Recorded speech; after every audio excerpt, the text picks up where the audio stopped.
나이 들면서 믿을 것은 자식도 아니고 집밖에 없다라고 말하는 사람들이 많습니다.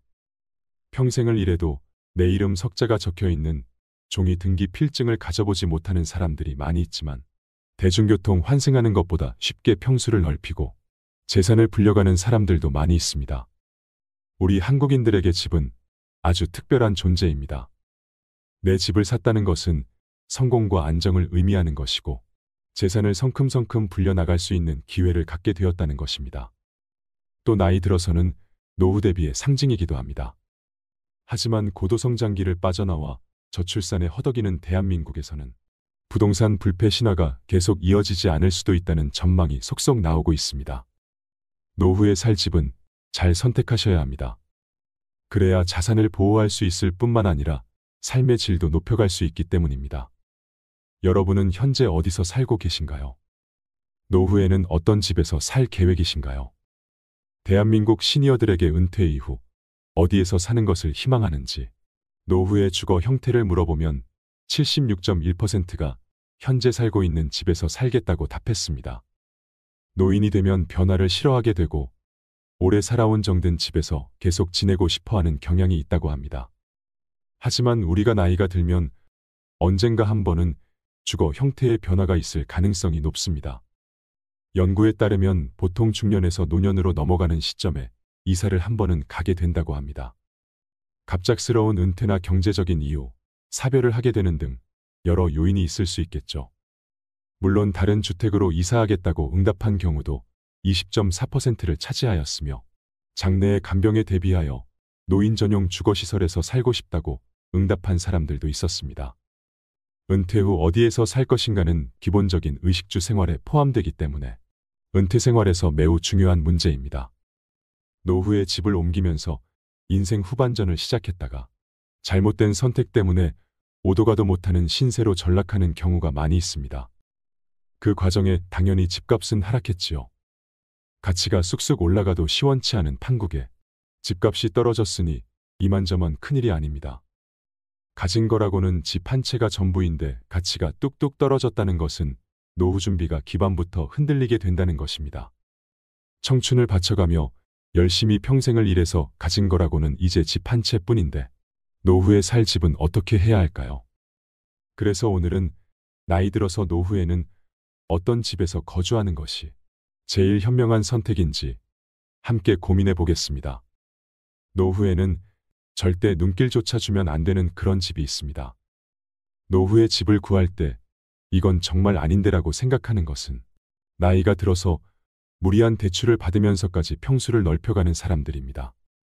가진 여유자금을 꼬박꼬박 은행이자로 납부하면서 넓은 평수에 살아야 되는 이유가 있을까요? 노후에 월급이나 수입이 정기적으로 들어온다고 해도 대출금리가 비싸서 가계에 큰 부담이 됩니다. 본인이 100% 보유하고 있는 자금으로 평수를 넓힌다고 해도 노후에 평수를 넓히는 것은 다시 생각해 보시라고 말씀드리고 싶습니다. 이렇게 평수를 넓혀서 이사를 하시는 분들은 대부분 자식이 결혼하고 아들, 딸, 손자들이 오면 집이 넓어야 되지 않을까 생각한다고 합니다. 그리고 결혼하기 전에는 사돈 보기에 작은 집이 민망해서 이사를 결심한다는 분들도 많습니다. 아들 장가도 처음 보내고 딸 시집도 처음 보내니까 잘 몰라서 하는 말일까요? 제대로 된 사돈이라면 평수 가지고 따지고들 일도 없을 테지요. 요즘 자식들은 명절 때 오랜만에 집에 와도 자고 가지 않는 경우가 많습니다. 부모 집에서 자고 가는 자식들도 물론 있겠지만 가까운 숙박시설에서 자는 게 편하다며 아침에 와서 제사 지내고 본인 집으로 가거나 여행을 떠나는 경우가 많다고 합니다. 시대가 많이 변했습니다. 자식이 자고 갈까봐 빚까지 내서 노후에 넓은 평수로 이사가는 것은 신중히 생각해 보시길 바랍니다. 부담스럽지 않은 선에서 노후에 편하게 살 집을 선택해야 합니다. 다른 사람들이 집을 사고 팔아서 시세 차익으로 큰 돈을 벌었다는 말을 듣고 나도 뒤쫓아서 대출받아 집 샀다가 쪽박차는 경우가 많습니다. 남이 장에 간다고 걸음지고 나선다는 말처럼 어줍잖게 뒤늦게 뛰어들면 평생 일해서 겨우 준비한 노후 자금이 집에 묶여서 오도 가도 못하는 신세가 될 수 있습니다. 노후에 땅을 치고 후회하면서 아파트 분양받은 거, 분양권을 지금이라도 팔 수 있냐고 물어보는 노인분들이 많습니다. 마이너스 6천에도 거래가 하나도 안 되고 있던데 어떻게 파냐는 핀잔을 들으며 살아가고 있습니다. 노후 자금이 넉넉하지 못하니 울며 겨자 먹기 식으로 해결해야 하는 경우가 다반사입니다. 요즘에는 당근마켓에도 집을 판다고 많이 올라온다고 합니다. 내가 미쳤지. 괜히 늦게 분양을 받아서 안 해도 되는 고민을 하고 있다며 땅을 치고 후회해도 이미 늦은 것입니다. 집값도 폭락하고 감당 안 되는 대출 이자 때문에 늙음악한 노후에 대출을 알아보러 다니는 처량한 신세가 되는 것입니다. 처음 분양받을 때 프리미엄 1억 2억 준다고 할 때 팔지 않았던 아파트 분양권이었는데 지금은 사는 사람이 없습니다. 잔금하고 등기 치면 시세 차익이 최소 5억은 난다고 생각해서 선뜻 노후 자금을 털어 집을 샀는데 이런 사단이 난 것입니다. 가진 것은 집 한 채가 전부이고 가진 돈을 탈탈 털어서 부동산 바람 따라 투자한 뒤에 하루하루 뚝뚝 떨어지는 아파트 값에 가슴이 새카맣게 타는 노후를 보내고 있습니다. 남의 집 얘기가 아닙니다. 이런 사람들이 우리 주변에 정말 많습니다. 나이 들면 전원주택에서 살고 싶어 하는 사람들이 많이 있습니다. 제 친구 역시 남편이 퇴직하고 산 좋고 물 좋은 곳에 그림 같은 집을 짓고 살았답니다. 그 전에 친구하고 나눈 얘기가 있었어요. 자식들은 돈이 필요할 때마다 전화하고 집에 들락거리는 아들 꼴 보기 싫어서 모두 정리해서 우리 남편 평생 소원인 전원주택 지어서 살 거다. 우리 아저씨가 전원생활이 로망이거든 했지요. 그런데 요새는 전원주택이 로망이 아니고 노망이라고 하는 우스갯소리가 있다고 합니다. 그때 저는 반대했습니다. 우리가 안 늙는다고 생각하냐. 지금은 체력이 되고 처음인 전원생활에 대한 부푼 기대감도 있고 자식에게서도 좀 멀어지고 싶은 마음에 모든 것을 다 할 수 있을 것 같지만 살아보면 그게 말처럼 되지 않을 거라고 전원주택 생활은 정말 신중해야 한다고 조언해 주었습니다. 시골에서 태어나서 시골 생활이 얼마나 힘든지 아는 사람은 공감하실 텐데요. 특히나 짠돌이 짠순이가 시골에 귀농 귀촌하면 기름이나 가스값 아까워서 전기장판 하나 깔고 추위에 벌벌 떨면서 겨울을 지내는 경우도 다반사입니다. 전원주택 짓는다고 산 좋고 물 좋고 평수가 넓은 곳을 찾아갔는데 감당이 안 돼서 추위에 떨다 건강만 잃고 돌아오는 것입니다. 엎어지면 코 닿는데 약국이 있고 엎어지면 코 닿는데 병원이 있고 나가면 바로 지하철이나 대중교통을 이용할 수 있는 그런 역세권 아파트가 나이 들어서 최고라고도 하지요. 그래도 꼭 자연 속에 살고 싶다면 병원은 가까운 데 있고 먹거리를 해결할 수 있는 마트도 인접해 있고 사람들과 왕래할 수 있는 곳이어야 합니다. 특히 자식들이 자주 올 수 있는 곳에 돈 많이 들이지 말고 작고 아담하게 집을 짓고 일단 한번 살아보는 것이 필요합니다. 전원주택은 아파트처럼 사고 파는 거래가 빈번하게 일어나지 않기 때문에 큰 돈을 들여서 집을 지을 필요도 없고 너무 큰 돈을 들여서 집을 지으면 그 돈이 거기 다 묶여 있게 됩니다. 나이 들어서 자식 대신 내 노후 생활을 책임질 수 있는 연금이나 현금을 노려야 하는데 나이 들어서도 집에다가 돈을 바르고 살면 비참한 노후를 보낼 수 있습니다. 제가 아는 지인은 전원 생활을 2년도 채우지 못하고 미련 없이 시골 생활을 청산하고 나왔습니다. 전원주택을 지을 때부터 집성촌이라 주민 텃세 때문에 정말 힘들었다고 합니다. 나이 지긋한 사람들이 이유 없이 쌍욕을 하는 경우도 있고 공사 차량이 마을을 지나가지 못하도록 각종 장애물로 막아놓는 것은 일상생활이었다고 합니다. 이장, 부녀회장 등 조그마한 마을에 직책이 얼마나 많은지 마을발전기금 수백만 원부터 마을 행사 때마다 찬조를 지속적으로 요구해서 미칠 노릇이었다고 합니다. 더 이상 이런 상식 밖의 마을에서 살다가는 정말 미쳐버리겠다고 생각을 하고 집과 땅을 처분하려고 해도 교묘하게 방해를 해서 거래가 잘 이루어지지 않았다고 합니다. 공기 좋다고 들어가서 시작한 전원생활이 친구에게 우울증이란 병을 가져다 주었고 친구는 난 자연에서 살고 싶다. 지금부터 자연인이다. 이렇게 외치면서 시골로 들어갔는데 나올 때는 다시 매연에 찌들어 살아도 도시에서 문화생활 즐기며 사는 게 너무 좋다. 이렇게 소리치며 다시 돌아왔습니다. 그러면서 내가 살았던 그 동네 시골 사람들은 너무 무섭더라. 꿈을 안고 시골의 귀농이나 전원 생활을 하려고 하는 사람들. 절대 먼저 땅부터 사지 말라고 할 거야 라고 하더군요. 1년 정도 월세살이 하면서 동네 분위기를 딱 보고 결정해야 된다 합니다. 이장, 부녀회장 모두 칼만 안 들었지. 진짜 무서운 사람들이라며 경우 없고 더러운 자식 피해서 들어갔는데 우리 아들놈보다 더 더러운 사람들이 천지이더라 하며 혀를 끌끌 찼습니다. 아침에 일어나면 매일같이 풀 뽑고 안 움직이면 살 수 없는 게 시골 생활인데 나처럼 여기저기 삭신이 쑤시고 게으른 사람은 절대 들어가면 안 된다는 조언도 덧붙였습니다. 물론 전원 생활을 하면서 만족하고 사시는 분들도 많을 것입니다. 그리고 전원 생활이 잘 맞는 분들은 노후의 삶이 풍요로워지는 것도 분명 느낄 수 있을 겁니다. 지금까지 전원주택에 살면서 너무 행복하다는 사람들도 만나보았고 친구처럼 전원주택 생활에 적응하지 못하거나 갑작스럽게 얻어지는 질병으로 위급 상황이 발생하였을 때 어려움을 겪었던 사람들도 많이 봤습니다. 나이가 든다는 것은 우리가 생각하는 것보다 훨씬 더 많이 조심해야 되고 많이 배워야 되고 하지 말아야 되는 것도 정말 많습니다. 노후에는 남들과 비교하지 말고 남들 눈 의식하지 말고 어떤 집에서 살던 내가 편하고 내 수준에 맞는 집에서 살면 됩니다. 나이가 들면 집에 내 인생을 맞추는 건 아니라고 봅니다. 평생토록 집에 내 모든 걸 맞추고 살 수는 없는 노릇입니다. 집보다는 사람입니다. 나이가 들면 벌어놓은 돈도 사라지고 수입은 점차 작아질 수가 있습니다. 나름 노후 준비를 잘해놨다고 자부하던 사람들도 곶감 빼먹듯이 야금야금 빼먹다 보면 모아둔 돈은 금세 사라집니다.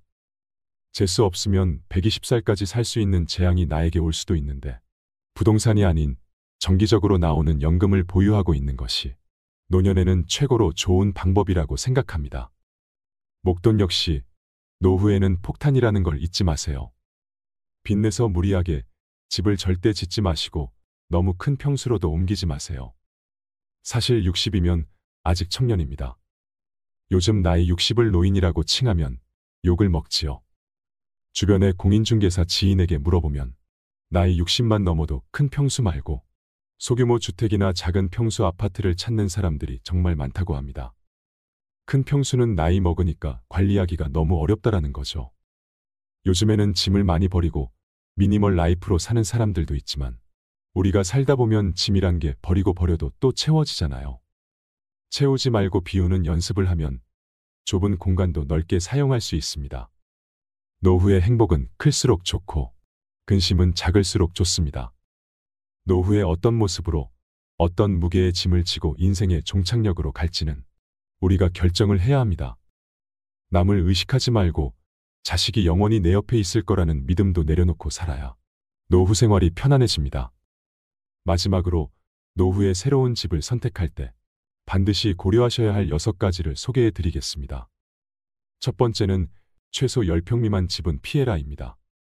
실제로 60대 이후에는 자녀들을 모두 출가시키고 부부 또는 혼자 사는 시니어들이 많습니다. 이때 무조건 작은 집으로 가야겠다는 생각에 10평 미만 집을 선택하는 경우도 있는데요. 보통 정부에서 지원하는 실버 임대주택의 경우에도 전용 8평, 10평 정도가 많고 오피스텔의 경우에도 10평이 채 안 되는 곳이 많습니다. 하지만 나이가 들면 너무 좁은 집에는 살 수 없습니다. 여기서 좁은 집이라고 하는 것은 10평 미만을 이야기하는 것인데요. 10평이라 것이 사람이 자기가 원하는 물건을 놓고 정신적 안정감을 추구하기에 최소 조건이며 흔히 말하는 복지적 공간이라고 합니다. 그래서 노후의 가장 좋은 주거 형태는 18평에서 20평대의 소형 평수이지만 오락과 친교를 모두 가까운 거리에서 해결할 수 있는 주거 형태가 가장 좋습니다. 작은 집이라 해도 부부 각자가 방을 하나씩 쓸 수 있어야 합니다. 질 좋은 수면이 노화 방지의 최고의 명약이기 때문입니다. 곁에서 들리는 코 고는 소리로 수면의 질을 떨어뜨리면 안 됩니다. 부부라도 혼자만의 시간을 원할 때 혼자 있을 수 있는 것도 스트레스를 줄이는 지름길입니다. 두 번째는 복지관 근처로 가라입니다. 우리나라의 집은 학군에 따라서 집값이 결정되는 데 반해 초고령 사회인 일본은 복지관 근처 집값이 굉장히 비싸다고 합니다. 복지관 근처에서 많은 노인들이 좋은 서비스를 받기 때문에 복지관 근처에 좋은 집이 많고 집값도 비싸다고 하는데요. 나는 아직 복지관 다닐 나이는 아니야라고 생각하시는 분들이 계실지 모르겠습니다. 하지만 지금이야 근처에 친구들도 있고 아직 왕성하게 일하시는 분들도 계시겠지만 나이 들면 들수록 우리가 사는 곳에서 배움과 즐거움을 찾기는 힘든 것이 사실입니다. 그러다 보니 나중에는 어디에서 가장 많은 시간을 보내게 될까요? 바로 복지관입니다. 그 이유는 복지관 안에는 교육과 돌봄이 있습니다. 그뿐만 아니라 먹는 것까지 해결이 됩니다. 좋은 영양사도 있고 밥도 비싸지 않고 거기다가 각종 양질의 교육들이 너무 많습니다. 자원봉사할 것들도 있어 보람도 느낄 수 있습니다. 시설도 굉장히 좋으면서 국가가 끊임없이 지원을 하고 관리하며 전문가가 수시로 와서 교육도 해줍니다. 나이 들어 이런 집결된 서비스를 받을 수 있는 곳은 복지관 말고는 찾기 힘듭니다. 물론 돈이 많은 분들은 어디서 배우든 어디서 먹든 부족함이 없겠지만 우리는 그럴 돈이 없습니다. 특히 요즘같이 물가가 높을 때는 문 밖을 나가기가 무서울 정도입니다. 무엇을 배워보고 싶어도 돈 걱정부터 앞서게 되는데 이럴 때 복지관이 대안이 될 수 있습니다. 그래서 노후에는 내가 즐길 수 있고 친구도 만날 수 있는 복지관 근처에 사는 것이 좋습니다. 세 번째는 병원이 30분 이내에 있는 집을 선택해라입니다. 노후가 되면 다리에 힘이 줄어들기 때문에 커다란 껍데기 집은 필요하지 않습니다. 그보다는 편리성이 중요합니다. 지하철역에서 50m 내에 위치한 소형 아파트가 노후 생활에 가장 적합합니다. 역에서 가까우면 이동은 물론 물건을 사는 일이나 병원에 다니는데도 얼마나 편할까요? 가까우면 가까울수록 좋은 것이 병원이지만 제가 특히 30분을 강조하는 이유는 우리가 기초 의료 서비스에 접근하기 위한 최단 시간이 30분이기 때문인데요. 정말 위급한 상황을 제외하고는 30분 이내에 병원에 갈 수 있으면 됩니다. 요즘 의료시설이 잘 되어 있어 지방 몇몇 곳을 제외하면 보통은 30분 이내에 병원이 있습니다. 노후에 집을 선택할 때는 병원이 가장 우선순위가 되어야 하는데요. 중년을 넘어가면서 건강에 대한 이슈가 굉장히 커지게 됩니다. 아무리 몸 관리를 잘한다고 해도 70이 넘어가면 병원을 밥 먹듯이 가게 됩니다. 건강한 분이 잘 없습니다. 그럴 때 가벼운 병은 가까운 곳에 가서 치료를 한다고 하지만 중병이나 장기 질환들, 만성 질환들이 계속 발생하게 되면 큰 병원을 많이 이용할 수밖에 없습니다. 그래서 질병에 대한 관리가 가능한 곳을 30분 이내에 갈 수 있는 곳이 가장 좋습니다. 한적한 곳의 전원주택, 공기가 맑고 자연 속에서 살고 싶은 꿈은 누구나 있을 겁니다. 더구나 번잡한 도시에서 바쁘게 종종 거리며 평생을 살아왔기에 은퇴 후에 한적한 자연 속에서의 생활을 계획하는 분들이 많이 계십니다. 하지만 나이 들수록 대형 병원과 가깝고 배울 수 있고 운동할 수 있고 여럿이 함께 취미 생활을 즐길 수 있는 문화센터와 도서관, 그리고 쉽게 쇼핑할 수 있는 곳들이 많은 그런 곳에 사는 것이 최고입니다. 초고령 사회인 일본이 고독사로 골머리를 앓고 있지만 한 아파트 단지는 지난 12년 동안 고독사가 한 건도 발생하지 않아서 대안으로 주목받고 있습니다. 4천여 명이 거주하고 있는 이 조그만 아파트 단지에는 꽃꽂이, 서예 등 주민 스스로 만든 소모임이 180여 개에 이르고 그래서 이 아파트 단지에는 1년 내내 각종 행사가 끊이질 않습니다. 아파트 관리도 주민 스스로 맡아서 하는데 이는 거주하는 노년층의 수입이 되기도 합니다. 또 단지는 인적 네트워크를 촘촘히 구성해서 서로의 일상을 챙겨줍니다. 이 사례로 얻을 수 있는 교훈은 어쩌면 나이 들어서는 주변 사람들과 교류하며 서로를 챙겨줄 수 있는 곳에 살아야 한다는 겁니다. 덩그러니 한적한 전원주택은 더욱 신중해야 할 일입니다. 그럼에도 불구하고 한적한 전원 생활을 꼭 해보고 싶으시다면 전원주택을 짓거나 구매하지 마시고 월세 내며 먼저 살아보시기를 추천드립니다. 다른 노후 전문가들도 그렇게 얘기합니다. 땅이나 집에 큰 돈 묶이지 않은 채로 해보고 싶은 전원생활 하다가 다시 도시 생활이 그립고 필요할 때 인프라가 갖춰진 도시로 돌아오시면 된다고 말이죠. 네 번째는 자녀와 살아야 한다면 가치보다는 근처를 선택해라입니다. 우리는 자녀와 살고 싶지 않지만 어쩔 수 없이 함께 살아야 하는 상황이 올 수도 있습니다. 많은 분들이 사별을 경험할 때 이사를 생각하게 된다고 합니다. 사별을 경험하게 되면 내가 몇십 년을 살던 내 집이 갑자기 공허하고 무섭기 시작합니다. 또 한 가지는 집이 관리하기에 너무 크고 어렵습니다. 그래서 그때 집을 좁혀 가거나 아니면 자녀들이 가까이 있는 쪽으로 옮겨가시는 분들이 많이 계십니다. 이때 우리가 반드시 생각해야 할 것이 있습니다. 부모와 자녀가 함께 살면 주거비와 식비의 부담이 줄어들고 외로움은 어느 정도 해소될 수 있으나 사위나 며느리와의 관계에서 오는 새로운 인간관계 스트레스가 생길 수 있다는 것입니다. 따라서 자녀와 함께 살아야 한다면 함께 살기보다는 근처에서 사는 것이 가장 이상적입니다. 손주가 어렸을 때는 손주를 돌보는데 손을 보태거나 성장을 지켜보며 삶의 활력을 얻는 것도 좋습니다. 이렇게 자녀와는 적절한 거리를 유지하는 방법이 노후 생활에서 스트레스를 최대한 줄이면서 현명하게 지내는 방법입니다. 5번째는 근처에 공원이나 산책로가 있는 집을 선택해라입니다. 스포츠나 산책 등에 참여하는 비율이 2014년 10.2%, 2017년 16.6% 증가하여 65세 이상 시니어들의 야외 활동 참여가 점차 증가하는 추세입니다.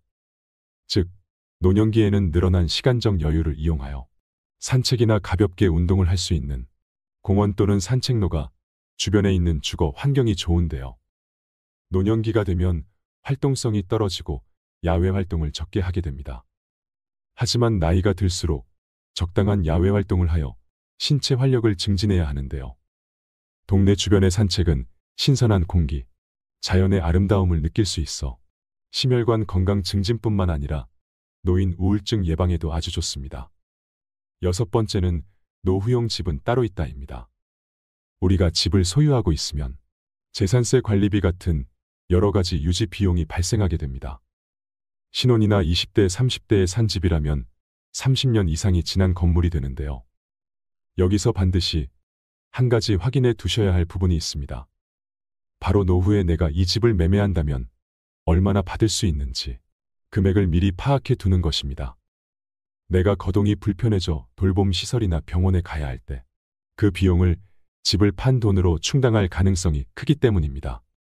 내가 가지고 있는 금융자산이 적으면 자택 매매를 고려하지 않을 수 없게 됩니다. 나이 들어 갑자기 닥칠 수 있는 상황들을 대비하는 것이죠. 그리고 현재 사는 집이 너무 오래되었거나 나에게 너무 크고 관리하기 어렵다면 노후용 집으로 이사하는 것을 권하고 싶습니다. 노후가 되면 다리에 힘이 줄어들기 때문에 너무 크고 넓은 집은 집만 될 뿐입니다. 노후용 집은 평수가 너무 넓지 않아야 합니다. 자녀들이 모두 독립해 나갈 시기가 되면 부모들은 집을 줄여나가야 할 준비를 해야 합니다. 이제 부부 2명만 덩그러니 남았으니 쓸데없이 큰 집에 살 필요가 없어졌기 때문입니다. 하지만 반대로 결정하시는 분들이 많이 계십니다. 곧 사위나 며느리도 생길 것이고 사돈들 보기도 그렇고 또 손자 손녀들이 생기게 되면 지금 사는 집은 비좁겠다 하는 생각에 넓은 평수로 옮기고 싶어 합니다. 하지만 넓은 평수 아파트는 크나큰 실수가 될 수 있습니다. 젊고 아이들과 있을 때는 크고 넓은 집이 좋지만 혼자 혹은 둘일 때는 청소도 힘들 뿐 아니라 잡동사니가 쌓이기 때문에 작은 집이 좋습니다. 특히 노년이 되면 사는 집을 줄여서라도 현금성 자산을 늘려야 하는데 큰 평수에 살면 노후 자금으로 챙겨둔 여윳돈마저도 집에 더 투자하게 될 확률이 높으니 경제적으로 여유가 없어지기 때문입니다. 또한 평수 넓은 아파트는 향후에 팔지 못할 수도 있습니다. 바야흐로 1인 가구 시대가 되었습니다. 지난 5년간 1인 가구 수는 가파르게 증가해서 전체 가구 중에 3분의 1을 넘어섰습니다. 같은 기간 동안 4인 가구의 비율은 14.7%로 줄어들었습니다. 1인 가구와 2인 가구를 합쳐서 보면 그 변화는 더 뚜렷해집니다. 전체 가구 수의 61.74%를 차지하기 때문입니다. 결혼을 하더라도 아이를 갖지 않는 가정이 늘어나기 때문에 2인 이하 가구의 증가 추세는 앞으로 계속될 겁니다.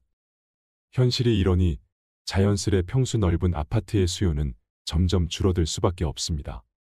평수 넓은 집은 전 같으면 재산 증식에도 도움이 됐을지 모르겠지만 앞으로는 애물단지가 되기 십상입니다.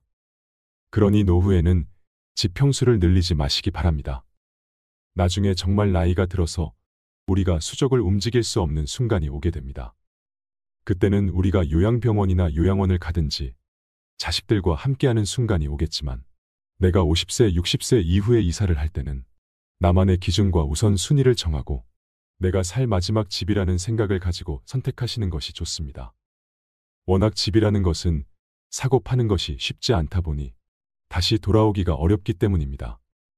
그러니 은퇴 이후의 주거지를 결정할 때는 이주의 목적을 명확히 하고 타인의 기준보다는 나를 기준으로 선택해 보셨으면 좋겠습니다. 나이가 들면 들수록 기력과 체력이 떨어지니 새 것으로 교체하거나 이사를 하는 것도 생각조차 할 수 없게 됩니다. 그러다 보니 결코 살기 좋다 할 수 없는 그 주택을 어쩔 수 없이 자신의 마지막 거처로 삼는 사람이 많은 게 현실입니다. 주택의 유형만이 아니라 애초부터 어디서 살 것인가, 누구와 함께 살 것인가 하는 관점도 노후 생활을 충실히 보내기 위해서 간과해서는 안 될 중요한 요소입니다. 어디에 살 것인가, 누구와 살 것인가, 그리고 어떤 집에서 살 것인가라는 세 가지 관점에서 과연 나의 노후 생활을 풍요롭게 하는 생의 마지막 집으로 어디가 좋을지 생각해 보시길 바랍니다.